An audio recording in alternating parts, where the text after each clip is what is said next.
outside of the investigation that was conducted by Detective Dennis in that Little Wayne bus shooting, did you have independent information that about the details Mr. Zachary gave you during that August 5th interview around this Little Wayne bus shooting? No.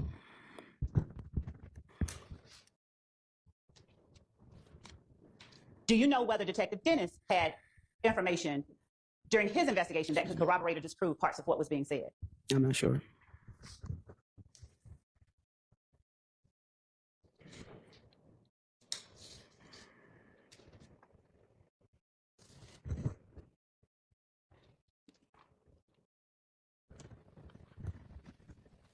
Have you ever had interviews where you're sort of forced to decide or determine whether somebody is trying to put blame here to get blame from somewhere else during your time as an investigator with the gang unit?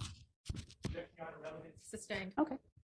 During your interview with Quindarius Zachary, did he give you any indication that his reason for talking to you was to get Shannon in trouble and get Demekion or Woody or Muntu out of trouble? Objection, Your Honor. Bolstering. Speculation. And speculation. Thank you. Yeah. Overruled is to speculation. Overruled is to bolstering. You may answer that question. Do I need to ask anything? No, I think I understand it. No, it didn't appear that he just wanted to get them in trouble. I took it as he wanted to try to help himself as much as he can by providing truthful information. Speculation. Overruled. Well, sustained is to speculation. Okay. I also have a motion, Your Honor. You have a Motion. All right. Time for our morning break anyway.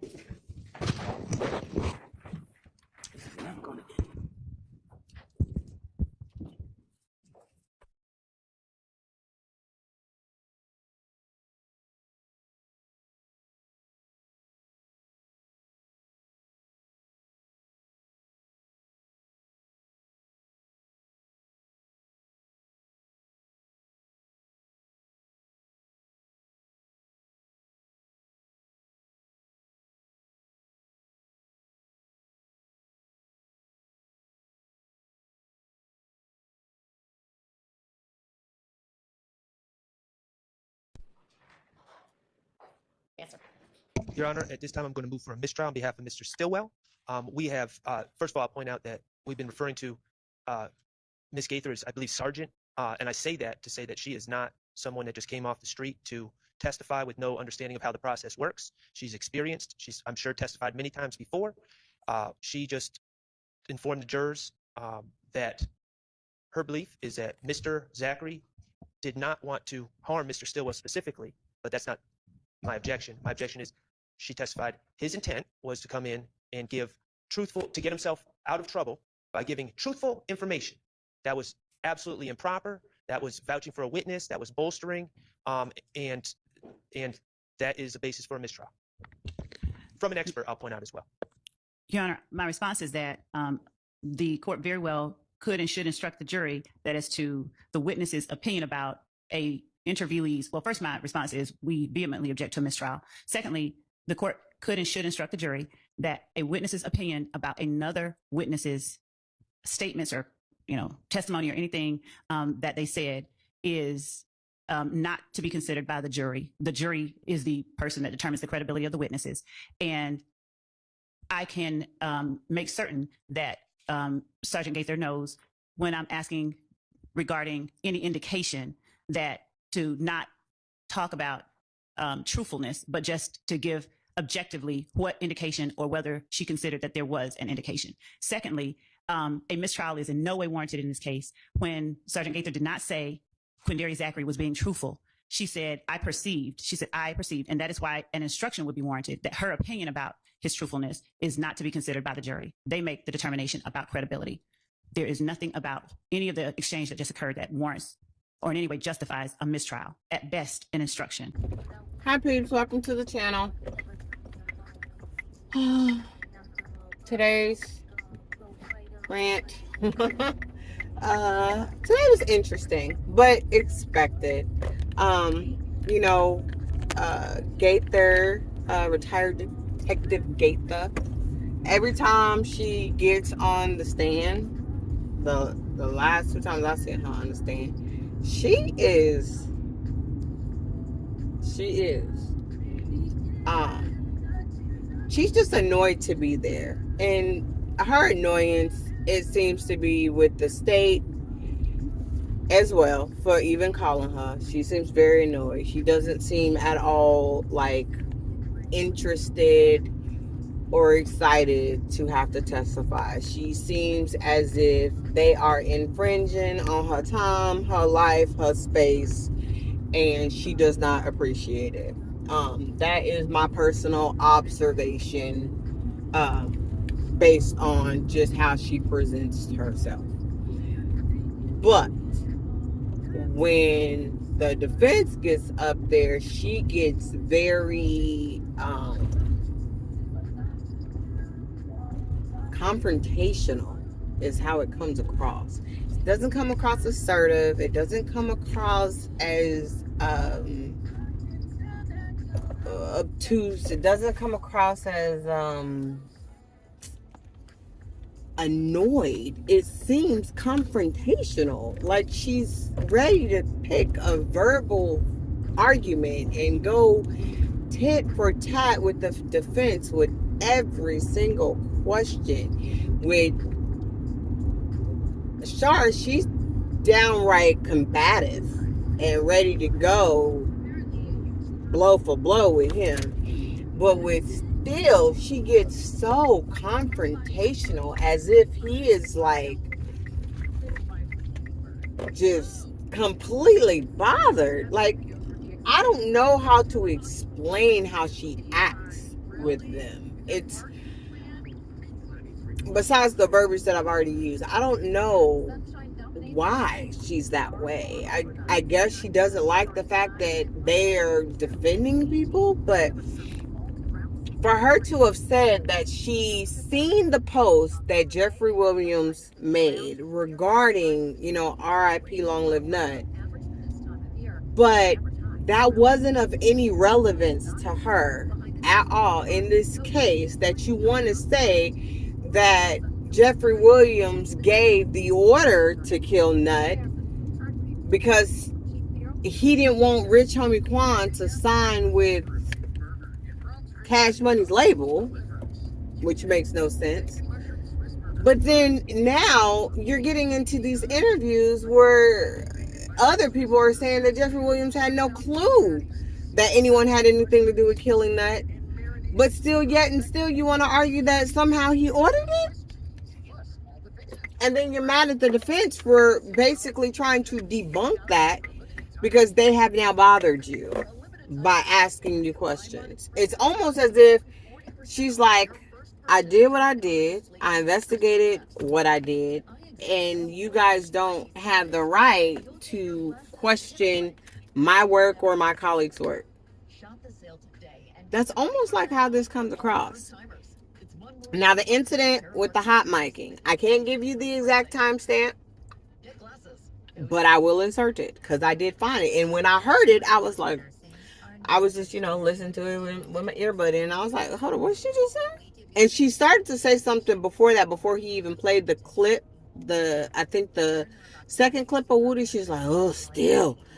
And then after he played that, she said, Still is horrible, is what she hot mic'd. Still is horrible. And I don't think Adams may have fully heard it. I think he may have heard some of it, but didn't want to assume. But I guarantee you, they gonna have somebody watch that on playback tonight. I clipped it and sent it to Dougie Fresh, because no, she said it, and I clipped kind of before it and after it, so he could see it all in its context. Like she was just completely annoyed with what Still was doing. She was annoyed with the fact that he was asking questions. He don't take no longer than Love do when she up there, and maybe initially he didn't plan on asking her a lot of questions, but there was something that was in there that he was just like, let me. Whether or not, I haven't finished watching today. I kind of stopped watching after that, but it was hard to watch today because I was just so annoyed. Maybe it comes across differently because, the witnesses like Zachary, Woody, Sledge, Quandarius, or not Quandarius, but Trontavious Stevens, Tick, DK, they didn't want none of them to see what they had said before, so they wouldn't let none of them watch their videos. They didn't go over the transcripts with any of them to prep them. They wanted them to get up there and just say whatever they was going to say so they can hit them with all of their interrogation videos and be like, yep, they lied. This is where they lied, and played hours and hours and hours upon hours of video. However, when they're calling a detective, when they're calling, they did it with the dude that worked with Infinity. They did it with all of their cell phone tower experts. They did it with every single detective. They let them watch the videos of their interrogations. They let them see their case files and their case notes. Anything that would remind them of what happened, how it happened, and what they said, that would recollect their memory. So when they were asking them questions on direct, they would be able to answer that the way they wanted them to answer. They did.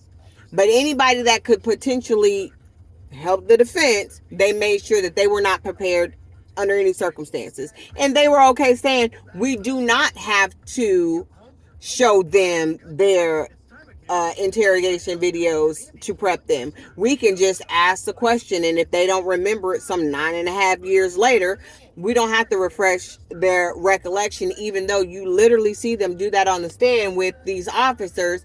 Like just the regular patrol police cars that pulled up at some of these shootings, they were like, oh, do you remember you put in your report, da da da da da, and they're like, I don't really remember that. Well, we're looking at your report, refresh your recollection. Sure, here you go. Refresh your recollection. Right here. Right here.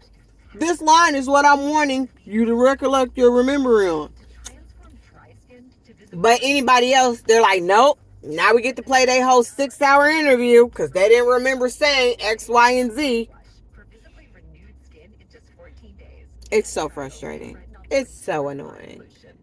Clearly, it's one set of rules for one group of people and then one set of rules for another group of people. Literally the same questions. Love will ask a question on direct or Hilton, and then the defense will get up and re-ask that question in, recalling their memory to something else. You remember they told you this. Well, did they say that?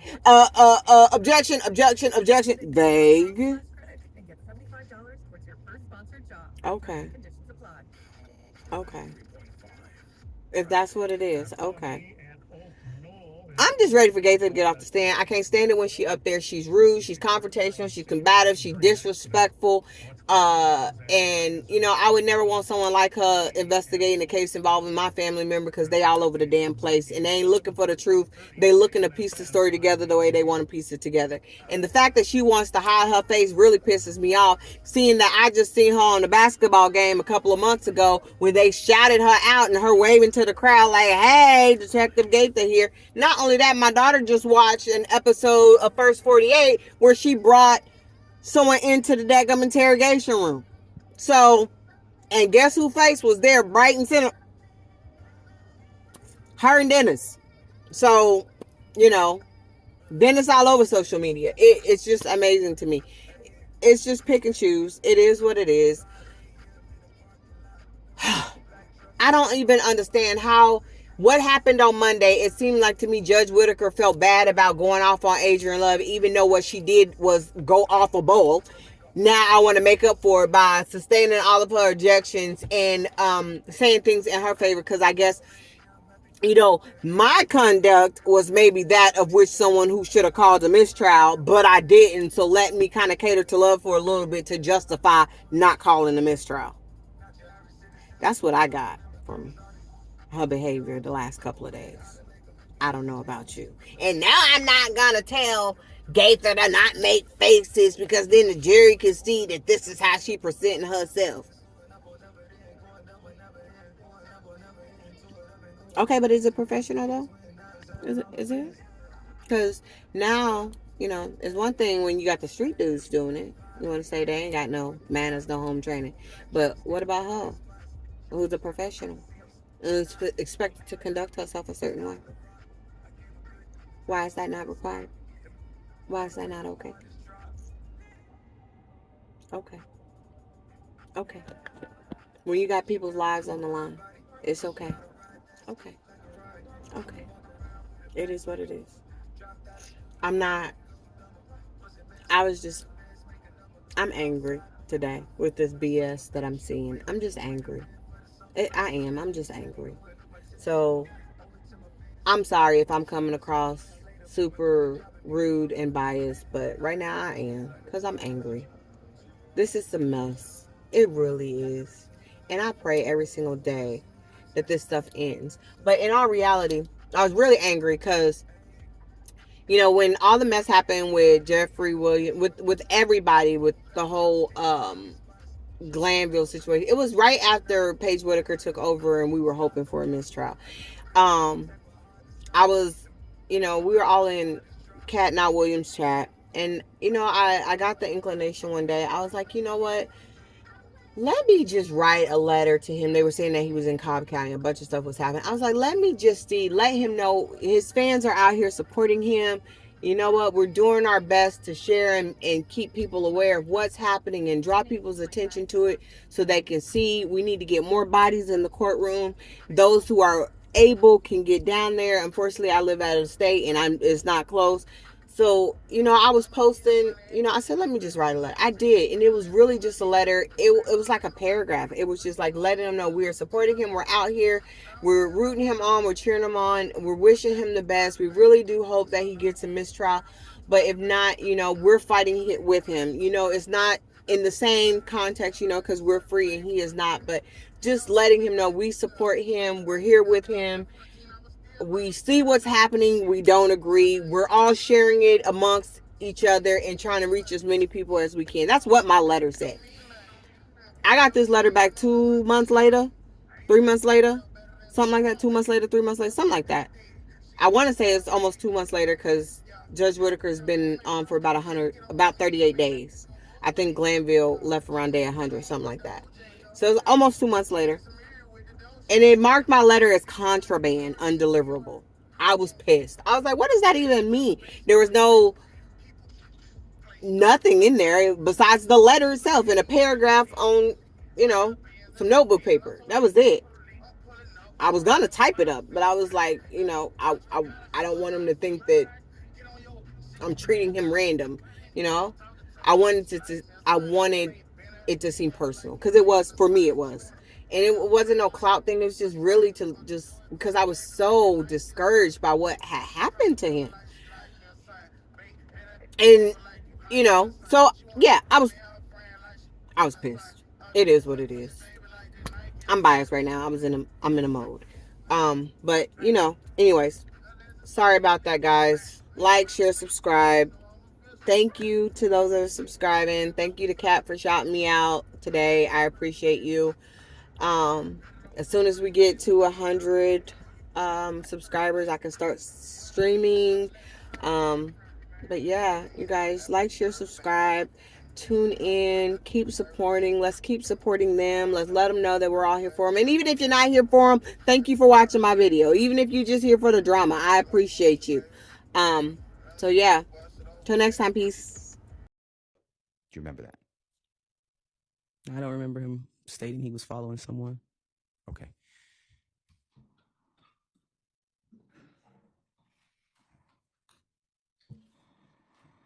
Mr. Kokomo, can I break your thought? Mr. Kokomo, can I break your thought?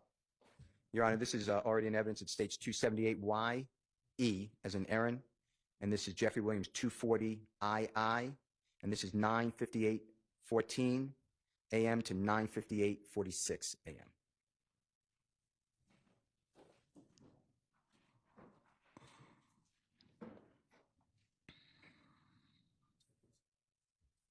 II.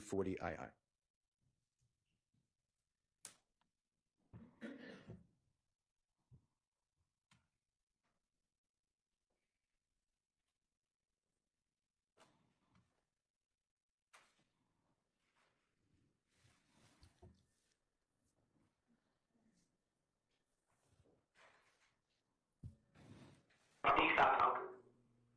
Sure. We will get spill it. Wait, are they following y'all? Nah, they told us to follow them.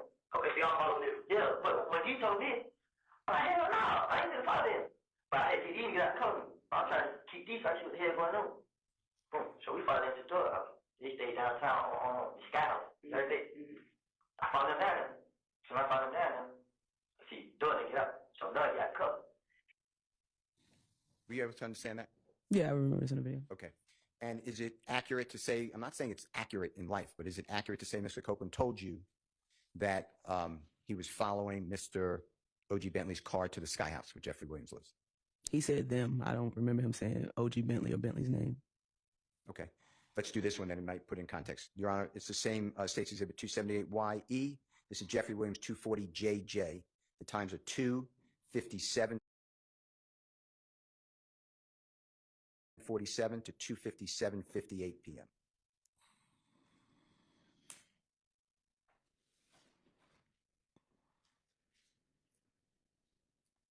Go. And when did Bentley pull up? You didn't say Bentley's name. Yeah, he was driving the white truck. He the one who took them to the Sky House. I didn't say it. Okay. You know, they called Bentley. Were you able to understand that? This was two separate times of the interview. Correct. You're saying that this is not from the McDonald's to the Sky House? So I don't know where you're going with this. I'm kind of confused. You're showing two different clips with two different contexts. Well, if you don't remember, that's fine. I just stated I'm confused because this is two separate clips from two totally separate parts of the interview. Sure. Sure. But does this help you to help the jury that Mr. Copeland told you that he followed Mr. O.G. Bentley or Kelvin Treadwell to Jeffrey's home from the McDonald's? If it doesn't help you, just say it doesn't. Sir, we all just heard him just say that, but in the context that you're putting it in, it's a little confusing because this is two separate parts of the interview.